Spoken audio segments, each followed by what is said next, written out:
এটা ছিল গতকাল মানে বৃহস্পতিবার সন্ধেবেলার ভিডিও। আমি দুপুরবেলায় কাপড় ভিজিয়ে রেখেছিলাম, কিন্তু বললাম না আমার মেয়ে খুব অসুস্থ, কালকে আপনাদের কাছে বলেছি। তো হঠাৎ করে প্রচণ্ড জ্বর, গলা ব্যথা, তো সেই নিয়ে খুব মানসিক অশান্তিতে ছিলাম। দুপুরে আমি ভিজিয়েছিলাম, কিন্তু আর কাপড় কাচার সময় হয়নি। তারপরে ওর সাথে কথা টথা বলে আমি সন্ধ্যা তখন লাগতে যাবে আর কি, তারপরে আমি কাপড় কাচা শুরু করলাম বাথরুমে। কারণ এখন থেকে ভাবছি প্রতিদিন ওয়াশিং মেশিন, মানে একদিন পর পরই ওয়াশিং মেশিন চালাতাম, তো ছাড়া জামা কাপড়গুলি আমি এরকম ভিজিয়ে রেখে হাতেই কেচে নেব, এটাই ভেবেছি। আর যদি বন্ধুরা আপনারা যদি ক্লিক করে থাকেন ভিডিওটি দেখার জন্য, তাহলে সম্পূর্ণ ভিডিও দেখবার অনুরোধ রইল, প্লিজ দেখবেন।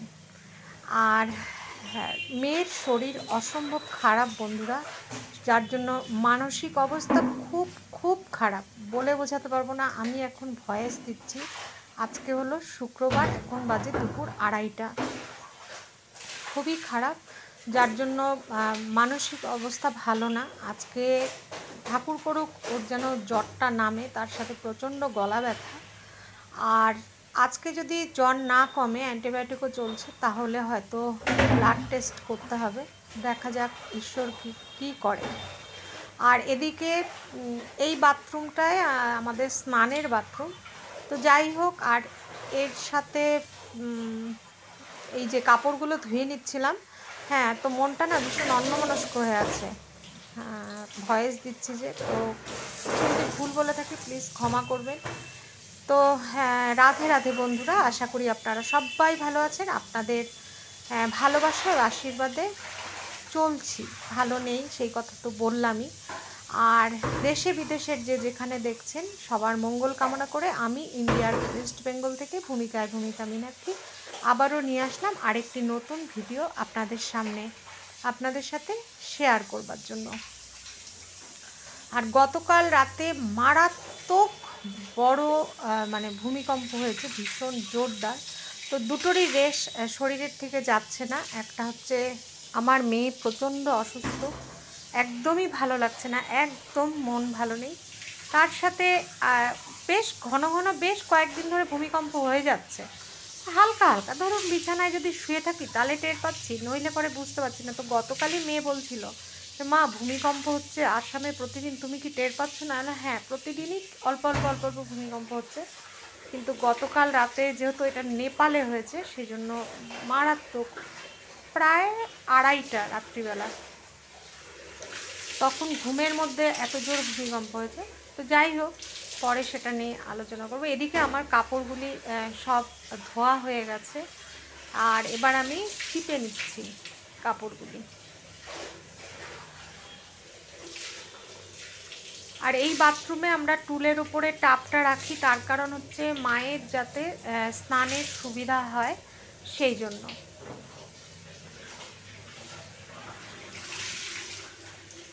আর এটা তো আপনাদের কাছে বলেছি, এখন আমি ভিডিও ছোট ছোটই দিচ্ছি, তার কারণ হচ্ছে যেহেতু আমার মোবাইলটা ডিস্টার্ব হয়েছে আর মোবাইলের স্টোরেজ ফুল হয়ে যাচ্ছে, সেই জন্য আমাকে ছোট ছোট করে ভিডিও দিতে হচ্ছে।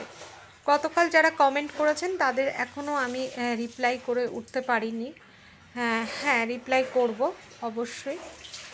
আর আপনারা সাথে আছেন দেখি এখন অবধি চলার চেষ্টা করছি, এইভাবেই পাশে থাকবেন।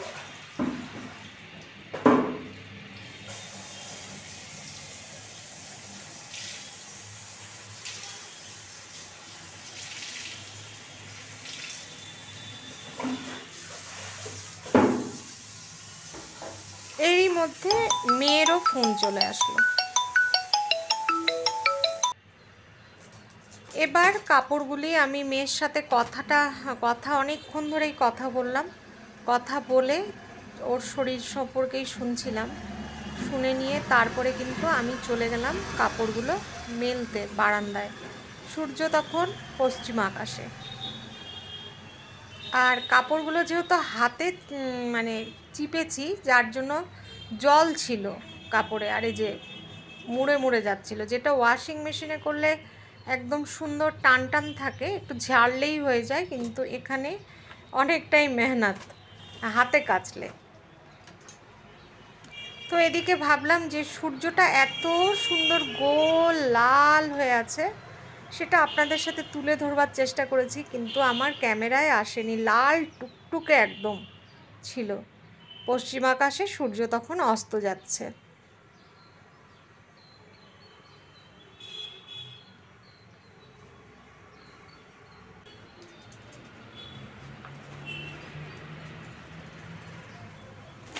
ছাড়া জামা কাপড় তো, তাই ভাবছি যে একটু দুটো তিনটে জমলে আর ওয়াশিং মেশিন দেবো না এখন, যেহেতু গরম পড়েছে। একটুখানি হাতে একটু ভিজিয়ে রাখবো, তারপরে হাতে ধুয়ে নেবো। হ্যাঁ, চিপতে অসুবিধা হয়, তো শুকিয়ে যাবে, বারান্দায় মেলে দিলে শুকিয়ে যাবে।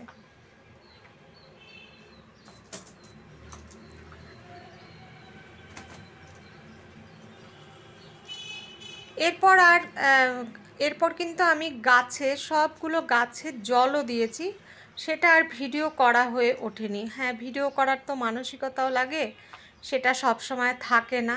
হ্যাঁ, ঠিক আছে, সেটা আমি বলেই নিলাম। তো আমি আজকাল সন্ধেবেলা মানে আমি একটুখানি করে নিই, মানে গাছে জল দিয়ে নিই।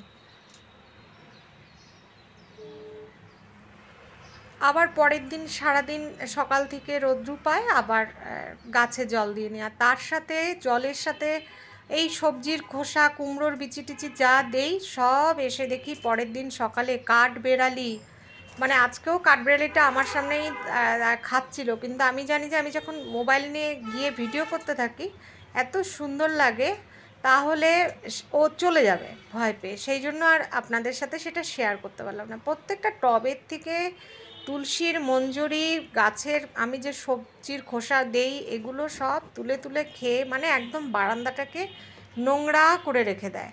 ঠিক আছে, তো সেগুলো আবার আমাকে পরিষ্কার করতে হয়। তো যাই হোক, ওদেরও তো খাবারের প্রয়োজন আছে, তো খাবার দেই আমি।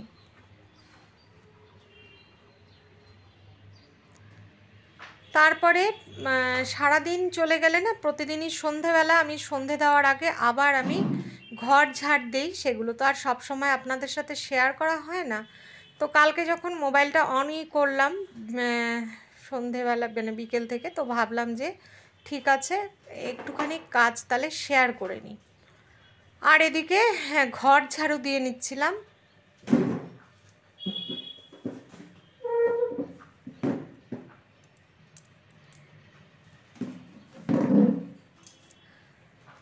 আর আমি এখন এই জায়গাটাতেই শুই, ঠিক আছে। আর মায়ের হাঁটতে অসুবিধা হয়, সেটাই মা বলছিলেন। আমি বললাম যে এই চেয়ারটাকে সরিয়ে দিলেই আর তোমার এখানে হাঁটতে অসুবিধা হয় না, এটাই আমি এখানে বলছিলাম। তো যাই হোক, এদিকে হ্যাঁ, ঘর ঝাড় দিয়ে তারপরে আমি কিন্তু নাইটি পাল্টে সন্ধ্যা দিয়ে নিই, এবং যেই নাইটিটা আমি পাল্টে নিই সেটাই আমি কিন্তু রাত্রে সন্ধ্যা দিয়ে ওটাই পরেছিলাম। তারপরে আবার সকালবেলায় এটা তো ধোয়া নাইটিই ছিল, মানে আমি দুপুরবেলা পরেছিলাম, সেটাই আবার সন্ধেবেলা চেঞ্জ করে নিয়েছিলাম, তারপরে আবারও আজকে সকালবেলা এটাই পরে নিয়েছিলাম। আর এটা হলো আজকে দুপুরে। সকাল থেকে ভিডিও করার সময় পাইনি, কারণ মেয়ের খবর পাচ্ছিলাম না, ভীষণ অশান্তিতে ছিলাম। তারপরে যাই হোক, অনেকক্ষণ পরে মেয়ের সাথে কথা বলে, প্রচণ্ড জ্বর তখনও ওর, ও যখন আমার সাথে কথা বললাম আজকে কাজ করিস না, বলল যে না, অফিসের কাজ করতে হবে, তবে আজকে ওভারটাইম করবে না। জ্বরের ওষুধ খেলো, অনলাইনে খাবারের অর্ডার দিয়ে খাবার খেয়ে জ্বরের ওষুধ খেলো। তারপরে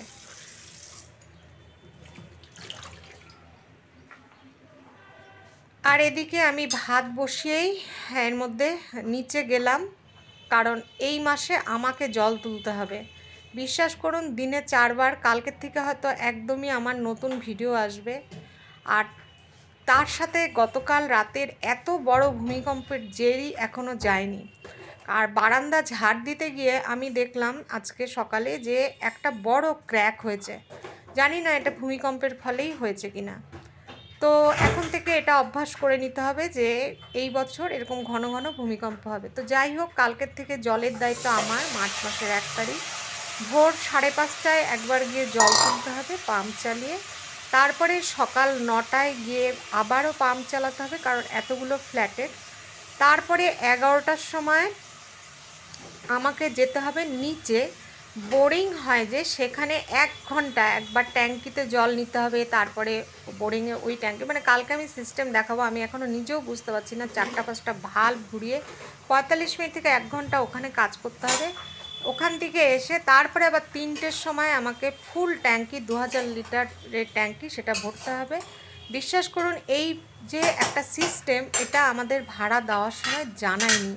এই 31 দিন এই মাসে এইটা আমাকে কাজ করতে হবে। এটা যদি জানাতো তাহলে আমি তো মোটেই আসতাম না, কারণ মাকে ফেলে ফেলে এতবার আমাকে বাইরে গিয়ে এত কাজ করা।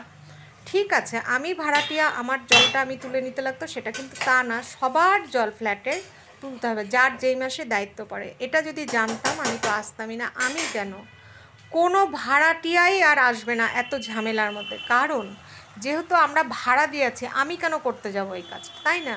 তো যারা নিজেদের ফ্ল্যাট তারা অবশ্যই এই কাজটা করবেন, তারা তাদের ফ্ল্যাট। তো যাই হোক, এগুলো ভীষণ মাথা একদম আমার ঠিক নেই। একেই মেয়ের চিন্তা, তার সাথে হচ্ছে ভূমিকম্প, তার সাথে হচ্ছে মায়ের শরীর ভালো না, তারপরে হচ্ছে এই যে জলের ব্যবস্থা, এইসব নিয়ে না আমার একদম আর মাথার ঠিক নেই। জানি না কতদূর কী করতে পারবো। তো যাই হোক, এদিকে হচ্ছে ঘর মুছে নিচ্ছিলাম। এই বারান্দাটা 2বার করে মুছেছি। মানে কি হয় না, লাস্টে এই জায়গাটায় এসে না, মানে আমি এখান থেকে সব নোংরাগুলো তুলি বেলচাতে, তারপরে যে গুঁড়ো গুঁড়ো বালিগুলো সেগুলো রয়ে যায়, সেগুলোকে 2বার করে এইভাবে মুছতে হয়।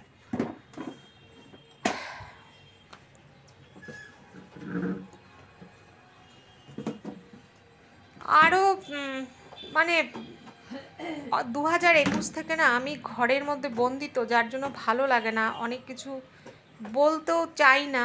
কিন্তু ওই যে এর মধ্যেই বাথরুমে গিয়ে আমি দেখেছি মা ভরিয়ে রেখেছে টয়লেটটা। যাই হোক, সেটা তো আপনারা বুঝে নেবেন। তো এখন বকাবকি করে লাভ নেই, এগুলো আমি সবসময় করি, করতেই হয়। এদিকে ফ্যান চালিয়ে দিয়ে ঘর মুছে নিচ্ছিলাম, কারণ মাথায় তো ঘুরছে, বাথরুমটাও পরিষ্কার করতে হবে। সত্যি সত্যি কাল থেকে যে আমি কি করব, এতবার করে এই যে জল তোলা, আর যদি সবাই জল না পায় ঠিক মতো তাহলে তো মহা মুশকিল হয়ে যাবে।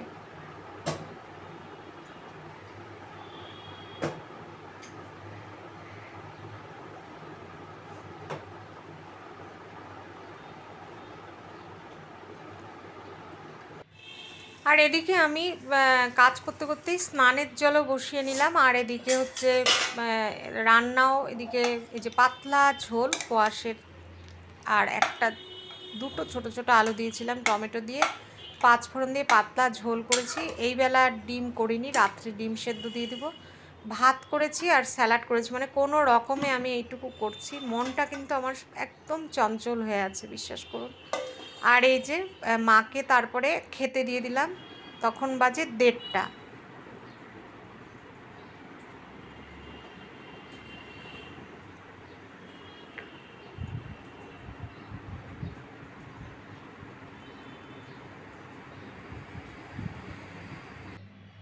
আমার সকল দুঃখের প্রদীপ জেলে দিব, গেলে করব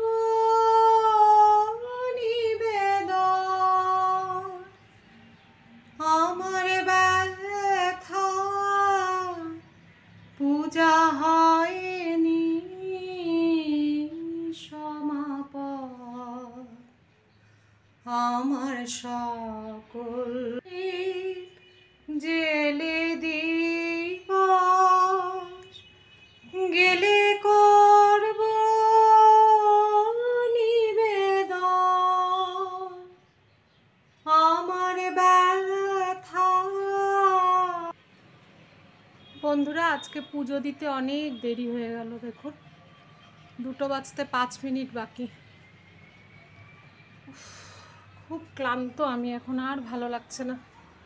এই যে বাইরের ওয়েদার, আজকে রোদ্রু নেই, আকাশটা একদম মেঘলা, একদমই মেঘলা আকাশ। কতদূর আমার ভয়েস যাচ্ছে জানি না।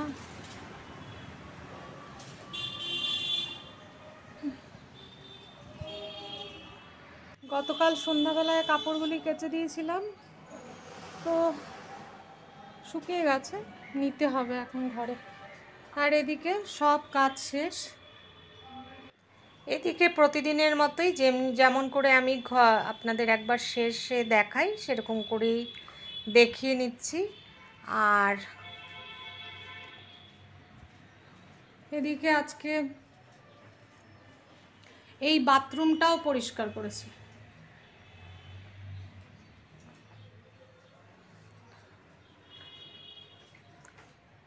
যদি ভিডিওটা ভালো লেগে থাকে বন্ধুরা, প্লিজ লাইক করবেন, সাবস্ক্রাইব করবেন, পারলে শেয়ার করবেন।